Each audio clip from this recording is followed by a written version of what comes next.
Hello, my name is Cars82 and welcome back to our Omifactory series. Today I am doing my final base walkthrough. So 134 episodes has led us to here. And basically I've gone ahead and went for a underground kind of laboratory theme. This is the stairway up to the surface.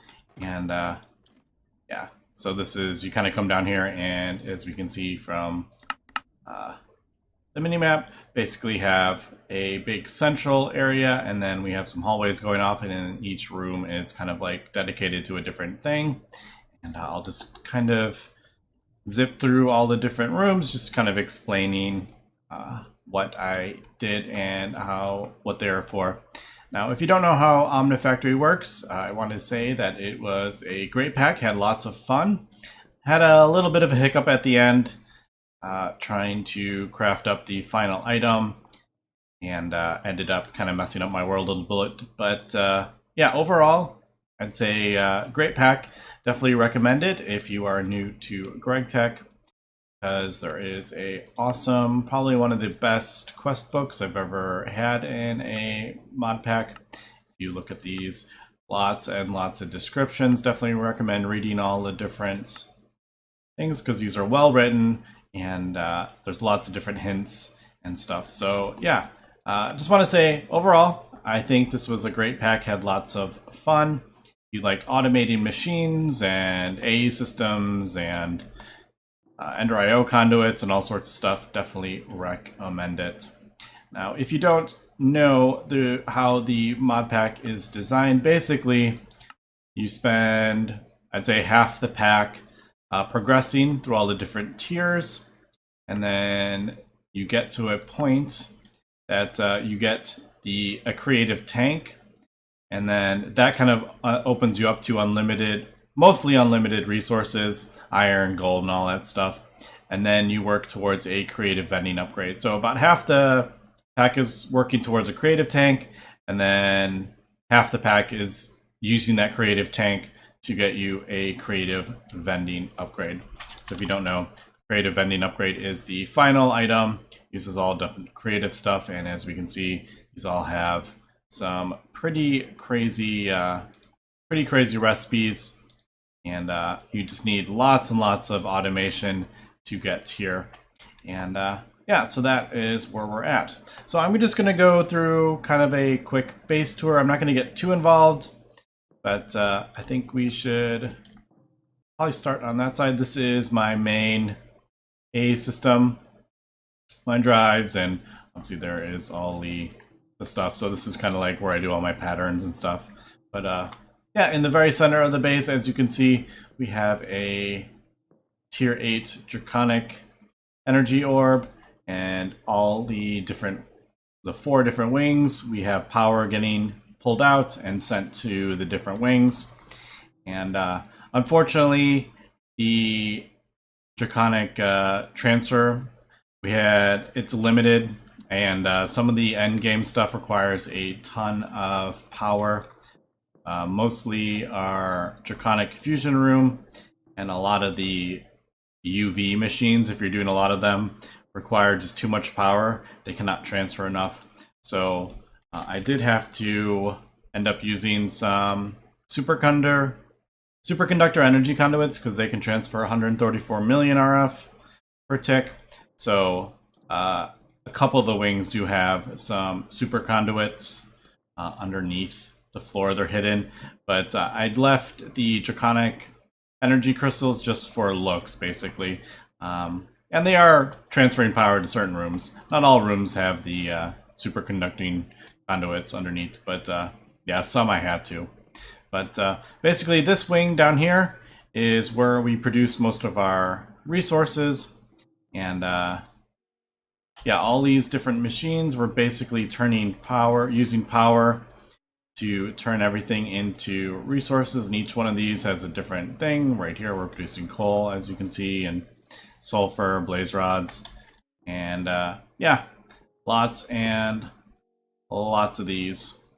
And each one is producing something different. As we can see, there is just dozens of these machines, because you need lots and lots of resources. So if you are playing the pack, definitely recommend getting these automated as soon as possible. Obviously, you're not going to have Ender Dragon ones, but you know, Zombie and all these super important. And basically, we are pumping out the items. I do have level emitters. Unfortunately, they're a bit broken. At the moment, I had a little bit of an issue, but yeah, they are set. So like 2500 would put 2500 in there, but unfortunately they are a bit screwed up at the moment, and yeah, I'm just not going to spend too much time getting into why. This room, this is where we got our oil from. This is an oil rig, pumps the oil, and then into a distillation tower that turns it into the different fuels, and we have some chemical reactors turning them into usable fuel and some byproducts. So we mix them with hydrogen and get the usable fuel, and this gets pumped out into the rest of the base. These have fluid storage buses on them, and this will get pumped out to the rest of the base if we need it. Let's see, the next room, we'll go down here. This is my creative tank room. All the bottom row is basically producing ingots or molds or ingots or blocks, gears, and each one of these has a different one: osmiridium, red alloy, niquette alloy, annealed copper. So after you get the creative tank, this is your main way to produce resources. Now it seems a bit crazy, but when you are playing the pack, it kind of makes sense, where you kind of end up automating everything. You don't have to worry about where you get osmiridium anymore, but you got to automate everything that is osmiridium is used in, kind of thing. And yeah, the ones above are basically fluid tanks, so polyethylene, polyvinyl chloride, and then these all have fluid storage buses, and that is getting piped out into the rest of the base. Now, I don't necessarily recommend doing it this way. This is just what I chose for aesthetics. I think it looks cool. There's probably easier ways to do this, like piping this into a compacting drawer, and then you get the ingots and the blocks all in one, and then put like a storage bus on the compacting drawer. So the way I'm doing it, definitely not the most efficient, but you might be able to see underneath there are level emitters, and they are turning the machines on and off when I get to a certain threshold. And yeah, so that is my creative tank room. This back room back here, and this is one of the ones that use too much power, so I have conduits, superconducting conduits coming in here. But this is where I do a lot of my huge crafting. So 5 UV tier compressors and wire mills, lathes, assembly machines, cluster mill, etc. So we just pipe the hundreds of ingots, or tens of thousands of ingots go in here, and gets produced or processed as fast as possible. So yeah, that's where I call this like my super crafting room. And then next to that, this is basically my circuit room.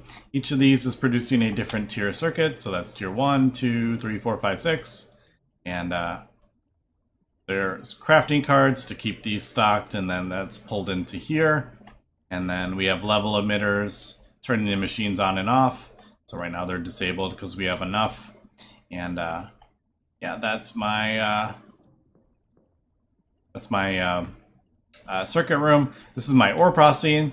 I don't really use this anymore because obviously we have creative tanks, so for a lot of our resources now. Basically this is used for lapis, quartzite, because we can't get that from creative tanks. But basically it gets, you know, macerated and then washed and centrifuged. It just kind of, that's what that is for. And if you noticed, this is, the power gets piped in and then gets connected to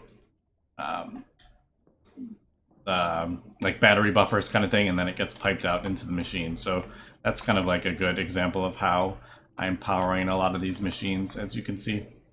And if you don't know, I do color my cables with the different tier. So brown is ZPM, white is UV. So these are actually a different tier machine than these, and it just helps me keep track of what power is going through these. Because if you don't know about GregTech machines, if you place wrong tier down, and they will go poof and explode. Next room, this is all my storage room. I call it my storage room. And definitely don't recommend doing this if this is your world. I just did it because I think it looks kind of fun.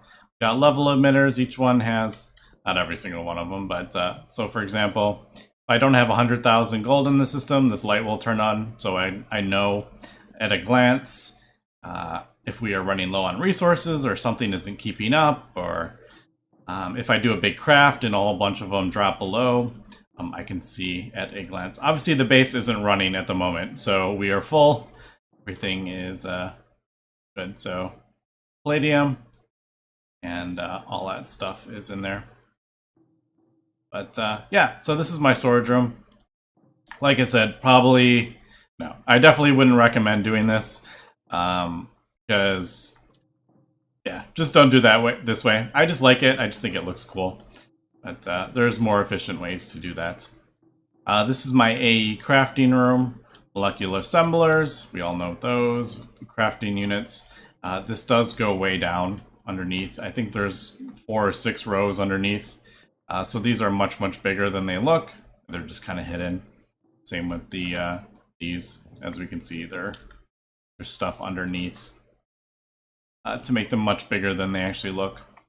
And we got our assemblers, inscribers, I mean, and we got our package crafting. This, if you don't know, this is for crafting 5x5, 7x7, and 9x9 recipes.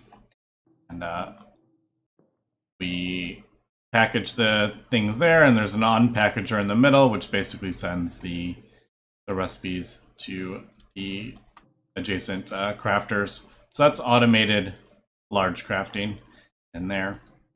Now over here, I have some of our crafting machines, but I needed some bigger ones and I ran out of room.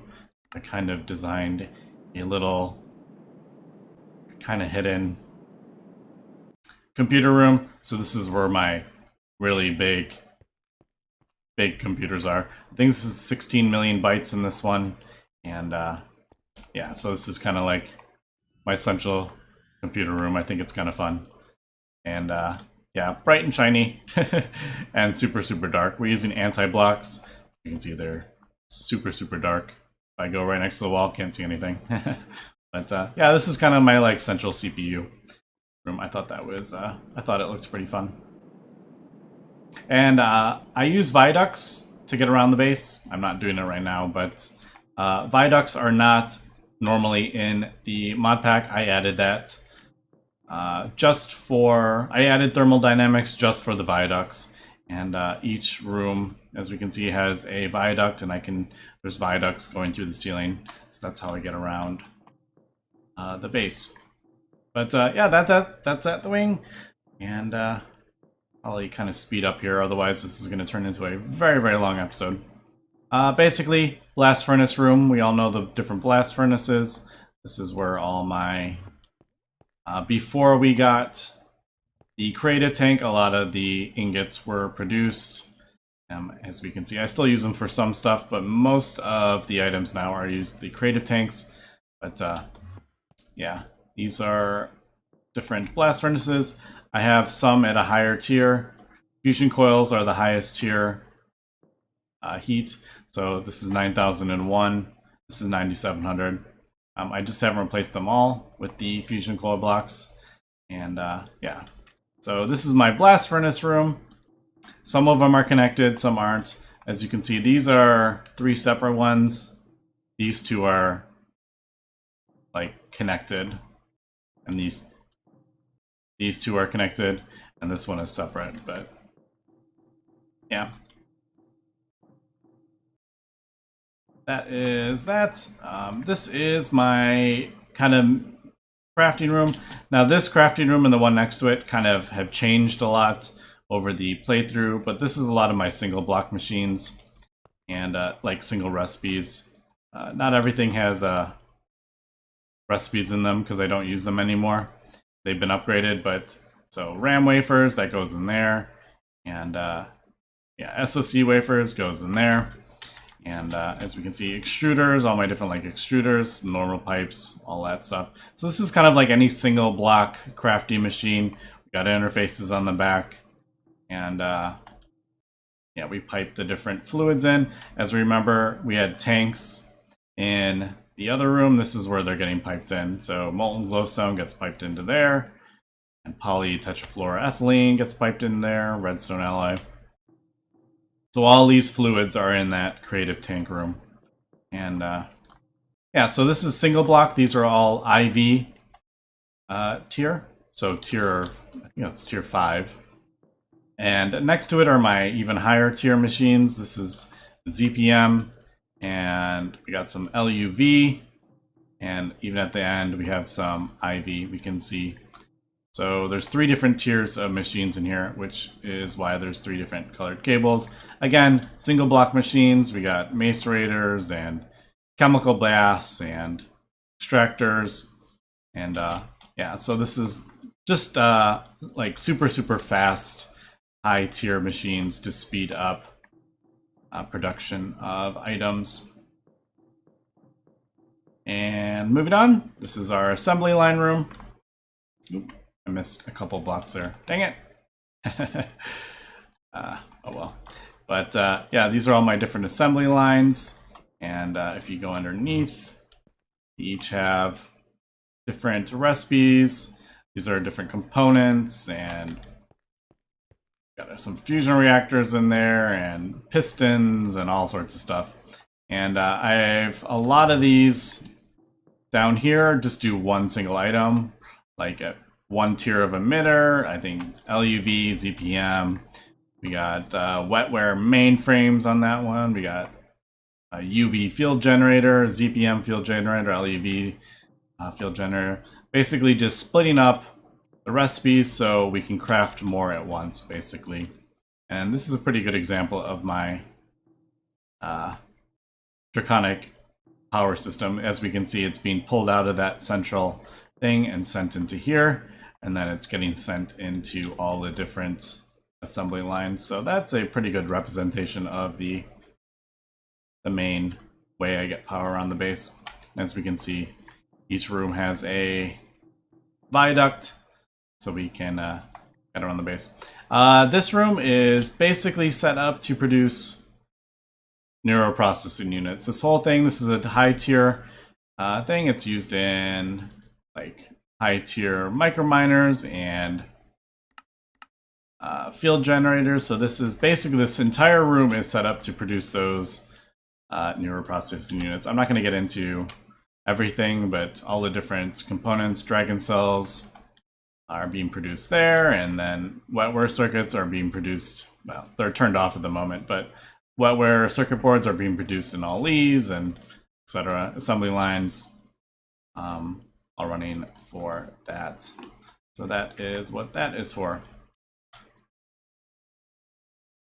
All right, moving on. These rooms don't use a whole lot anymore. We did earlier in the mod pack, but end game they don't get used as much. But these are our turbines. Fortunately, there is a bit of a graphical glitch. They should be running.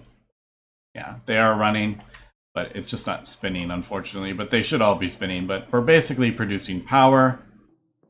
As we can see, it's being piped out the back, pulled into a relay crystal, and then that's getting sent into the draconic orb.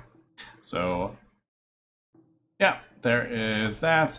We have a fusion reactor in here. It's not being run at the moment, but we used it to craft up the, originally we used it to craft up this nickel plasma. Obviously we're using creative tanks now that we have that, so unlimited power. And yeah, there's a little room underneath where we're producing, this was producing fluorine and potassium for the nickel plasma. And yeah, we just have a few other things underneath, byproducts and thorium and stuff like that. And yeah, whenever I wanted to use a fusion reactor, basically just melted it down in a fluid extractor, and then it gets piped into the actual fusion reactor, and we can produce whatever we want. Like one of the main ones was like titanium we needed.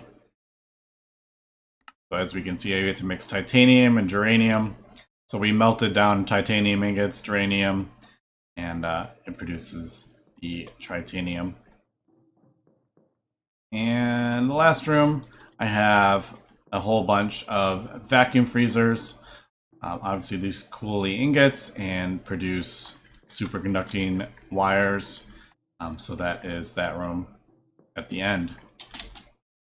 Right, one little final wing here, and that is the whole base. It's not a super big base, as we can see. Basically, just kind of like a circle. But we are producing, this entire room setup is set up to producing polymer clay. Remember those loot machines over there that they use the polymer clay to get all the different matter to produce all the different resources. So this is what this entire setup is set up to produce polymer clay. There's also a whole bunch of stuff underneath. And as we can see, we're using creative tanks to produce glass, which produces nether quartz, which gets us resonant clathrate when you mix with molten ender, and then that gets smelted down in here to get the pulsating dust. I have this turned off at the moment because we don't really need that, but yeah, and this is all set up to produce clay. All this is cobblestone generator, pulverizing it down to dust, and then we mix it to get clay. So that is that whole room is for that. This room over here is our nuclear craft fission reactor. We use this to get a lot of the nuclear craft fuels that you need to progress to the mod pack. A lot of these endgame stuff require endgame nuclear craft fuels, californium, and stuff like that. So this is where I got a lot of those byproducts from in there.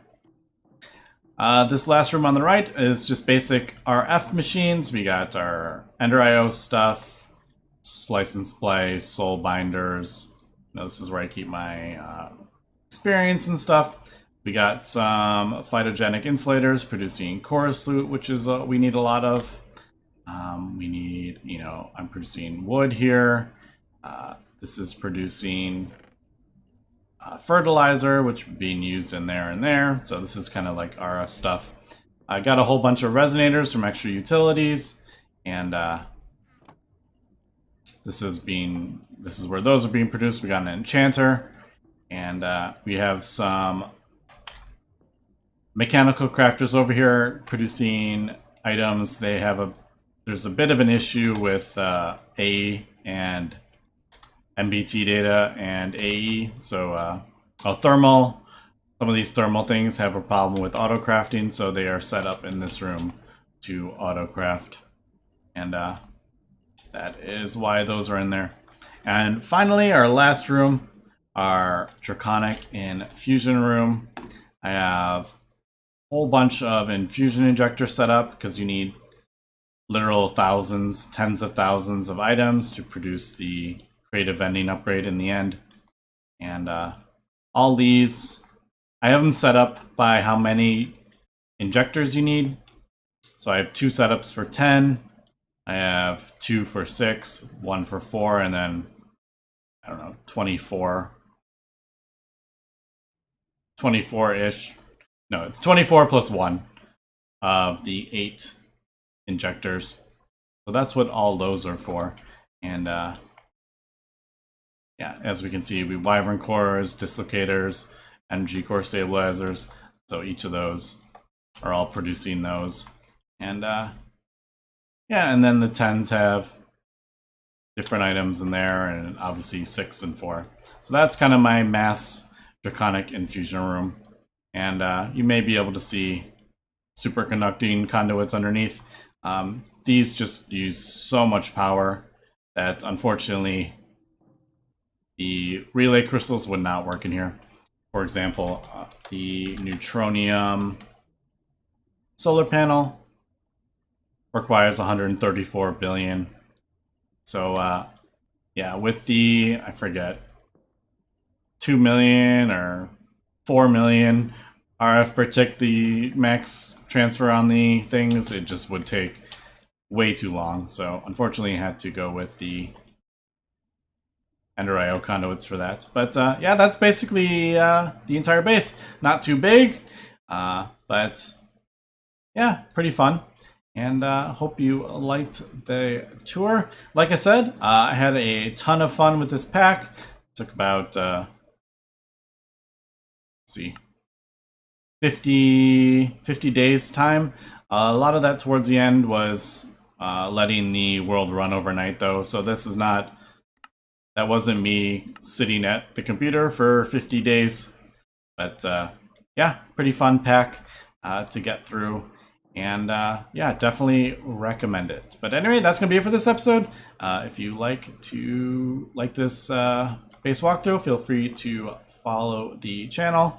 I am doing a Enigmatica 2 Expert Mode playthrough at the moment, and I will start a new Greg Tech pack probably in the next 2 days, and we will alternate days between those two. I haven't announced which one I'm going to do yet, but yeah, that's going to be it for Omifactory. Been really fun, but it is time to put this pack to rest.